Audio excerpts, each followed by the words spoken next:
হৃদয়ের প্রেমগাথা সিজন 2। আজকে থাকছে উপন্যাসটির 12তম পর্ব। উপন্যাস পাঠে আছি আমি তারিফ। ঘুমন্ত হৃদ আতঙ্কে লাফিয়ে উঠে বসল। অস্থির উত্তেজিত ব্যাকুলতায় গা থেকে ব্ল্যাঙ্কেট উড়িয়ে ফেলে মায়াকে ডাকলো চিৎকার করে, হৃদ, হৃদ, এই হৃদ, কই তুই? হৃদের চিৎকার দেয়াল ভেদ করার মতো ছিল। মায়া কক্ষে নেই। অতিরিক্ত উত্তেজনায় হৃদের শরীর ঘামছে, হাত পা মৃদু কাঁপছে। হৃদ খালি পায়ে অস্থির ব্যাকুলতায় মায়াকে খুঁজতে দৌড়ে গেল বারান্দায়। হৃদের মুখে মায়ের নামের চিৎকার তখনও বহমান। মায়া কক্ষে নেই, অথচ হৃদ পাগল হয়ে যাচ্ছে মায়াকে খুঁজে। ব্যাপারটা কয়েক সেকেন্ডের মধ্যেই ঘটেছে। মায়া অসময়ে ওয়াশরুমে গিয়েছিল। হৃদের হুলস্থুল চিৎকারে তাড়াহুড়ো করে কোনো রকমে ওয়াশরুমের দরজা খুলে বের হতে গিয়ে সালোয়ারের পায়ে পা বেঁধে ধুপ করে পড়ে গেল ওয়াশরুমের সামনে। মায়া পড়ে ব্যথায় উফ শব্দ করার আগে হৃদের ডাকের উত্তর দিল চেঁচিয়ে, আমি এইখানে, রুমেই আছি। মায়ার ব্যথাথুর অল্প ডাকে হৃদ বিদ্যুৎ গতিতে বারান্দা থেকে দৌড়ে রুমে এলো। মায়াকে সহি সালামত দেখতে পেল ওয়াশরুমের দরজার সামনে উপর হয়ে পড়ে কোনোই ঘষছে ব্যথায়। হৃদ তৎক্ষণাৎ দৌড়ে এসে মায়াকে টেনে ফ্লোরে বসে গেল উত্তেজনায়। মায়াকে দুহাতের বুকে চাপটে জড়িয়ে ধরলে মায়ার হাড় ভেঙে যাওয়ার উপক্রম হয় হৃদের শক্ত বাহুর চাপে। মায়া নিঃশ্বাসের অভাবে গঙ্গালো, অথচ আতঙ্কিত হৃদের জানে যেন প্রাণ ফিরেছে মায়াকে সুস্থ দেখে। মায়া খানিকটা ছটফট করে নিঃশ্বাস নিতে চাইল। হৃদ তখনও মায়াকে নিজের বুকে শক্ত করে চেপে ধরে কিসব বিড়বিড় করছে। হঠাৎ কিছু মনে হওয়ার মতো করে হৃদ মায়াকে দ্রুত ছেড়ে মায়ের মুখ গলা হাতিয়ে দেখতে দেখতে নিজে নিজে বলল, তোকে হারিয়ে আমি নিঃস্ব হয়ে যাব হৃদ, প্লিজ আমাকে ছেড়ে যাস না। তোর বিরহ আমার প্রাণে সয় না, পাগল হয়ে যাই আমি। মায়া হৃদের অস্পষ্ট কথাগুলো বুঝেনি। পড়ে গিয়ে মায়া পায়ে ব্যথা পেয়েছে, অথচ হৃদ মায়ার গলা হাতড়াচ্ছে কেন তাও বুঝলো না। মায়া অসন্তুষ্ট গলায় বলল, কি করছেন আপনি? ছাড়ুন, আমি পায়ে ব্যথা পেয়েছি, গলায় না। মায়া কর্কশ গলায় হৃদের মস্তিষ্ক সক্রিয় হয়। মায়া জীবিত সুস্থ তার সামনে আছে। এই নারীকে সে ঘুমাতে বলেছিল, কিন্তু এই নারী না ঘুমিয়ে কই গিয়েছিল? হৃদ রাগে তপ্ত মেজাজে রি রি করে উঠল। মায়ের গলা হাতড়ানো হৃদের হাতটা তৎক্ষণাৎ মায়ের গলা চেপে ধরে বলল, কই গেছিলি তুই? মানা করেছিলাম না আমাকে না বলে কোথাও যাবি না, কেন গেলি বেয়াদবের বাচ্চা? হৃদের গলা চেপে ধরায় মায়ার কাশি উঠে যায়। গলায় হৃদের হাতটা চেপে মায়া রাগান্বিত কণ্ঠে বলল, আজব, ওয়াশরুমেও এখন যাব না? মানুষ ওয়াশরুমে কেন যায়? আপনি কেন যান ওয়াশরুমে? আপনি যে কাজে ওয়াশরুমে যান আমিও সেই কাজে যাই। এবার গলা টিপে মেরে ফেললেও আমি শুনবো না, আমি ওয়াশরুমে যাবই। সিরিয়াস মোমেন্টে এসেও মায়া সিরিয়াস হতে পারলো না। হৃদ মায়ার কথায় গলা ছেড়ে দেয়, কিন্তু হৃদের রাগ কমেনি আর না অস্থিরতা কমেছে। হৃদ মায়ার হাত চেপে তৎক্ষণাৎ টেনে তুলতে তুলতে বলল, চল, আমরা দেশে ফিরে যাব, শপিং করা লাগবে না, আয়। মায়া ব্যথিত পায়ে হৃদকে ধরে দাঁড়ালো। হৃদের কথার প্রতিবাদ করে বলল, অসম্ভব, আমি শপিং না করে দেশে যাব না। আমাকে আপনি শপিং এর লালসা দেখিয়ে বাংলাদেশ থেকে এত দূরে এনে এখন আবার শপিং না করিয়ে খালি খালি বাংলাদেশে নিয়ে যাবেন, এটা আমি মানি না। আপনি কি সিঙ্গাপুরে ঘুমানোর জন্য এসেছিলেন? এখন ঘুম শেষ, তাই আবার বাংলাদেশে চলে যাবেন? হৃদ, কথা না বাড়িয়ে আয়, মেজাজ খারাপ হচ্ছে কিন্তু। হৃদ দাঁতে দাঁত পিষে মায়ার হাত টানে হৃদের সঙ্গে যেতে। মায়া হৃদের থেকে ফের হাত ছাড়িয়ে নিতে চেয়ে বলল, না, আমি যাব না। আর 2 দিন পর আমার বিয়ে, বাংলাদেশে গিয়েও সময় পাবো না শপিং করার জন্য। আমি কত শখ করে বিয়েটা করছি আপনার জন্য, আবারও আমার বউ সাজার স্বপ্নটা পূরণ হবে না। আপনি সব সময় আমার সাথে এমন মর্জি দেখান, এখন আবার ঘুম থেকে উঠে কথা নেই বার্তা নেই আমাকে টানাটানি করছেন নিয়ে বাংলাদেশে চলে যাবেন বলে। আমার কি কোনো দাম নাই আপনার কাছে? আপনার যা খুশি তাই করুন, যান, আমি যাব না কোথাও আপনার সাথে। আপনি একাই বাংলাদেশে যান, আর নয়তো আমাকে মেরে রাস্তায় ফেলে যান। কেউ ঠাস শব্দে মায়া ফ্লোরে লুটিয়ে পড়ল। হৃদের শক্ত হাতের থাপ্পড় পড়েছে মায়ের গালে। হৃদের থাপ্পড় খেয়ে মায়া কয়েক সেকেন্ডের মধ্যে শব্দ করে কেঁদে উঠল অপমানে। হৃদ ঘুমানোর আগেও মায়ের সাথে ভালো ছিল। ঘুম থেকে উঠে হৃদ কেন মায়ের সাথে মেজাজ দেখাচ্ছে বাংলাদেশে চলে যাওয়ার জন্য পাগলামি করছে, সেটা মায়া বুঝতে পারছে না। রাগান্বিত হৃদ গত রাত ধরে মায়াকে নিয়ে দুঃস্বপ্নে অস্থির। সে ভয় পাচ্ছে মায়াকে নিয়ে শপিং এ গেলে যদি সত্যি কোনো বিপদ হয়। সেই চিন্তায় হৃদ মায়াকে নিয়ে তৎক্ষণাৎ দেশে ফিরে যেতে চায়। মায়া তার ভালোবাসা আর দুর্বলতার জায়গা দুটোই। হৃদ শত সাহসী হলেও মায়াকে নিয়ে সে কোনো চ্যালেঞ্জে যেতে চায় না। তাছাড়া মায়ার অনুপস্থিতি হৃদকে দিশেহারা পাগল করে দেয়। সেখানে মায়ার মৃত্যু হৃদের শত মৃত্যুর কারণ। হৃদ মায়াকে থাপ্পড়টা মূলত এই কারণেই মেরেছে। হৃদের দেখা স্বপ্ন আর মায়ার বলা কথা দুটো মিলে যেতে হৃদ রাগে তিল মিলিয়ে উঠে থাপ্পড় বসায়। মায়ার কান্নায় হৃদ জেদ দেখিয়ে রুম ছেড়ে বেরিয়ে যায়। যাওয়ার আগে দরজাটা বাইরে থেকে লক করে যায়, যাতে কেউ ভেতরে ঢুকতে না পারে। হৃদ কোথায় গেছে মায়া জানে না। মায়া ফ্লোর থেকে উঠে কাঁদতে কাঁদতে বিছানায় শুয়ে পড়লো ব্ল্যাঙ্কেট মুড়ি দিয়ে। মায়া আর হৃদের সঙ্গে কথা বলবে না। এবারেরটা ফাইনাল। কথা নেই, বার্তা নেই। অকারণে কেন মার খাবে মায়া? মায়া কি কারো সম্পত্তি যে ইচ্ছে মতো হুকুম জারি করবে? দুপুর গড়িয়ে বিকেল 4টে। হৃদ সে দুপুর থেকে নিখোঁজ। মায়া ঘুমে। হৃদ হোটেলে ফিরলো 4টারও পরে। ক্লান্ত হৃদ হাতের ফোনটা সোফার টেবিলের উপর রেখে শার্টের হাতা গুটাতে গুটাতে বিছানার পাশে দাঁড়ালো। কোমর ঝুঁকে ঘুমন্ত মায়ার গায়ের ব্ল্যাঙ্কেট ছিটকে ফেলে মায়াকে কোলে তুলে ওয়াশরুমের আয়নার সামনে দাঁড় করালো। মায়া তখনও ঘুমে দুলছে। হৃদ মায়ার মাথাটা বেসিনের সামনে চেপে ধরে মুখে ঠান্ডা পানি ছিটাতেই মায়া হৈ হৈ করে উঠল মেজাজে। মায়া রাগে এলোমেলো দুহাতে মুখের পানি পরিষ্কার করতে করতে তিল মিলিয়ে বলল, বাল, ঘুমাইয়াও শান্তি নেই। বৃষ্টি কি চাঁদ ভেঙে পড়ে? মায়ের কথা শেষ হতে না হতেই হৃদ ফের মায়ের মাথা চেপে ধরলো বেসিনের ট্যাপের নিচে। মায়ের চোখ মুখ সহ চুল ভিজতে শুরু করলো এবার। মায়া রাগে দুঃখে নিঃশ্বাসের অভাবে চটফট করে চিৎকার করে উঠল জোরে, আল্লাহ গো, আমি শেষ, নিঃশ্বাস নিতে পারছি না, ছাড়ুন অসভ্য লোক, ছাড়ুন। হৃদ মায়ার বাহু টেনে নিচের দিকে ফেরালো। মায়ার মাথা ভিজে যাওয়ার, গালে ভেজা চুলে লেপ্টে আছে। হৃদ আলতো হাতে মায়ার গাল থেকে চুল সরিয়ে দিতে মায়া জেদ করে হৃদের হাতটা গাল থেকে সরিয়ে দিয়ে পিঠ বাঁকিয়ে দাঁড়ালো। হৃদের সঙ্গে কথা বলবে না তাই। হৃদ রাগলো না, এবার শান্ত থাকলো।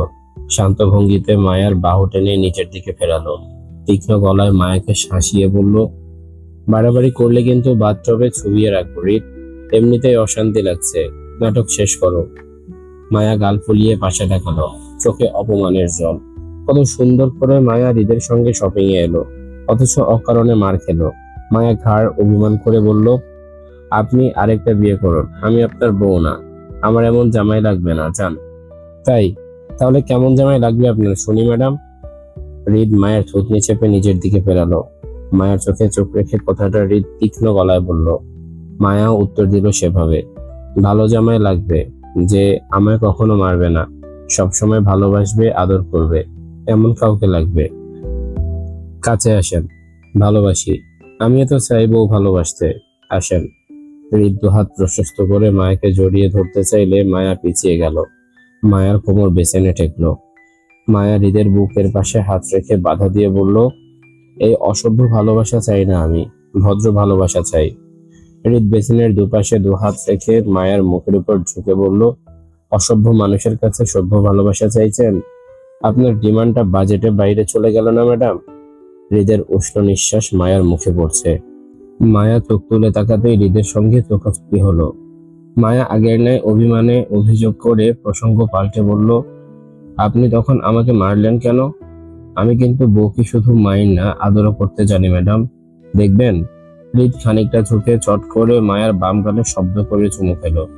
এই গালটায় হৃদ তখন থাপ্পড় মেরেছিল, সেজন্য সেখানে হৃদ একবার নয়, দুবার নয়, পরপর বেশ কয়েকটা চুমু খেল। হৃদ সোজা হয়ে দাঁড়িয়ে মায়ের কোমর চেপে ঝুঁকে বলল, মায়ের ঘাড়ের পিছনে হাত রেখে মায়ের গালে হৃদ নিজের নাক ঘষে আসক্ত গলায় ডাকলো মায়াকে, বউ। তোমার অনুপস্থিতি আমায় পোড়ায়, ভীষণ পোড়ায়, প্রাণে সয় না। হৃদ এক টুকরো আবেগ সবেমাত্র মায়ের সাথে শেয়ার করলো। হৃদ এই প্রথম সজ্ঞানে মায়ের সঙ্গে একটা ইমোশনাল কথা বলেছে। মায়া হৃদকে ইমোশন হতে দেখে বলল, তাহলে আমাকে আপনি আর মারবেন না কেমন? আমি একদিন মরে গেলে তখন কি করবেন আপনি? বউ ছাড়া একা জীবনটা তো আপনারই কষ্ট হবে, তাই না? মায়ের কথা শেষ হতে না হতেই হৃদ মায়াকে ধাক্কা দিয়ে নিজের থেকে সরিয়ে দিল। মায়া পড়ে যেতে গিয়েও কোন রকমে বেসিন ধরে দাঁড়িয়েছে। হৃদ তীর তীর মেজাজে মায়াকে শাসিয়ে বলল, তুই আসলেই মার খাওয়ার মানুষ, বেয়াদব। হৃদ তেড়ামি করে ওয়াশরুম থেকে বেরিয়ে গেল। মায়া ভেজা জবজবে শরীরে দাঁড়িয়ে রইল। মায়া হৃদকে কি এমন বলল তা তখনও বুঝলো না। একটু কি স্বামীর সাথে ইমোশনাল কথা বলা যাবে না? হৃদ কখনো নিজের ইমোশনাল দিকটা প্রকাশ করতে চায় না, করেও না। আজ কিভাবে যেন একটু প্রকাশ করে ফেলেছে। মায়া যদি বোকামি করে উত্তর না করতো তাহলে হৃদ হয়তো ইমোশনাল হয়ে আরো কিছু বলে ফেলতো। হৃদ মায়াকে নিয়ে অসময়ে দেখা বাজে স্বপ্নটি নিয়ে চিন্তিত। সেই চিন্তা থেকে হৃদ মায়ের জন্য 3জন সেলস গার্লস আর একজন ফ্যাশন ডিজাইনার কন্ট্যাক্ট করে হোটেলের লবিতে ডেকে এনেছে। হৃদ মায়ের যাবতীয় বিয়ের শপিং সেখান থেকেই করে দিবে। তারপরেও হৃদ মায়াকে নিয়ে হোটেলের বাইরে যাচ্ছে না রিস্ক নিয়ে। হৃদের মনে হচ্ছে মায়া হয়তো সেফ না, আশেপাশে কিছু একটা হচ্ছে যেটা মায়াকে হৃদের থেকে দূরে করতে চায়। মায়া বোকার মতো ওয়াশরুমে দাঁড়িয়ে হৃদের চলে যাওয়ার দিকে তাকিয়ে রইল। হৃদ রুমে গিয়ে চেঁচিয়ে ডাকলো মায়াকে ফ্রেশ হতে বের করে। হৃদের ধমকে মায়া উত্তর দিয়ে বলল, আমার কাপড় ভেজা, কিভাবে আসবো? পায়ে হেঁটে আসো। হৃদের তেড়ামি উত্তরে মায়া বিরক্ত হয়ে বলল, ট্রলি থেকে আমার একটা ড্রেস দিন, আমি ভেজা কাপড়ে বাইরে আসতে পারবো না। তাহলে কাপড় খুলেই আসো। ছি, আপনি কত খারাপ। ছি, কি এমন ভাবে বলছো যেন জীবনের প্রথম তোমাকে দেখবো, আগে দেখি নাই কিছু। ওয়াশরুমে থেকে হৃদের ঠোঁট কাটা কথায় মায়া লজ্জা ছিটিয়ে গেল। মায়া জেদি গলায় বলল, আমি আসবো না বাইরে, যান আপনি। আজ হৃদ হয়তো শপথ করেছে মায়াকে শান্তি দিবে না। হৃদ একটা না একটা প্রসঙ্গ টেনে মায়াকে হেনস্থা করছে। হৃদ ফের বলল, রুমে না আসলে তাহলে ওয়াশরুমে কি করবে? গু খাবে? ছি, ওয়াক। মায়া নাক মুখ কুচকাতে কুচকাতে দ্রুত ওয়াশরুম থেকে বেরোলো। হৃদ তখন গায়ের পোশাক চেঞ্জ করে শরীরে সাদা টি শার্ট জড়াচ্ছে, পরনে কালো ট্রাউজার। মায়াকে ভেজা কাপড়ে বের হতে দেখে হৃদ আয়নার ভেতর দিয়ে মায়ের দিকে তাকিয়ে বলল, সময় 5 মিনিট, এর মধ্যে রেডি না হলে তোমার বিয়ে ক্যান্সেল। আপনি আমাকে সিঙ্গাপুরে নিয়ে এসেছেন তেড়ামি করতে, 4 মিনিট 30 সেকেন্ড বাকি আছে। বাধ্য হয়ে হৃদের কথায় মায়া তাড়াহুড়ো করে ট্রলি থেকে কাপড় নিয়ে ওয়াশরুমে ঢুকলো। হৃদ চুল ব্রাশ করে বাম হাতের কবজিতে একটা রোলেক্স ঘড়ি জড়াচ্ছে। তখন রুমের দরজায় নক করলো একজন। হৃদ দরজা খুলে দিতে হোটেল ম্যানেজার স্টাফদের নিয়ে রুমে বাঙালি খাবার নিয়ে এসেছে। এথেন্স একজন খ্রিস্টান ধর্মাবলম্বী, বয়স 40-এর ঊর্ধ্বে, বিবাহিত পুরুষ, স্ত্রী সন্তানদের নিয়ে চাকরির সুবাদে সিঙ্গাপুরে থাকে। হৃদের একজন বিশ্বস্ত মানুষ এথেন্স। এর আগে হৃদ যতবার সিঙ্গাপুরে এসেছে এই হোটেলেই উঠেছে। হৃদের সব ধরনের সুযোগ সুবিধার দিকটা এথেন্স নিজ দায়িত্বে দেখে। এথেন্স স্টাফদের চলে যেতে বলে হৃদের উদ্দেশ্যে সে হাত বাড়িয়ে হাসি মুখে ইংরেজিতে বলল, আশা করছি আর কোনো সমস্যা হবে না মিস্টার খান। আমাদের ফুল সিকিউরিটি আপনাদের নিরাপত্তা দেবে। আপনি নিশ্চিন্তে আপনার মিসেসকে নিয়ে আমার হোটেলের লবিতে শপিং করতে পারবেন। সবকিছু ম্যানেজ করা হয়েছে। হাত মিলিয়ে গম্ভীর গলায় ছোট করে ধন্যবাদ জানালো হৃদ এথেন্সকে। এথেন্স চলে যেতেই হৃদ কিছু একটা ভেবে নিজের ফোনটা নিয়ে বারান্দায় গেল। মায়া ততক্ষণে ওয়াশরুম থেকে বেরিয়ে সোফার টেবিলে খাবার সাজালো। হৃদ বেশিক্ষণ না খেয়ে থাকতে পারে না। দুপুরে রাগারাগির কারণে হয়তো এখনো না খেয়ে আছে। মায়া দুটো প্লেটে খাবার তুলে নিল। হৃদকে রুমে দেখা যাচ্ছে না, হয়তো বারান্দায় আছে।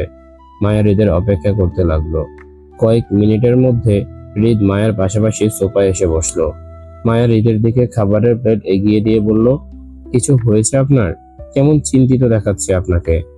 কিছু না, হৃদের ছোট উত্তর। হৃদের দৃষ্টি স্থির ফোনে। খাবার খাচ্ছে না, আর না খাবারের প্লেট নিচ্ছে।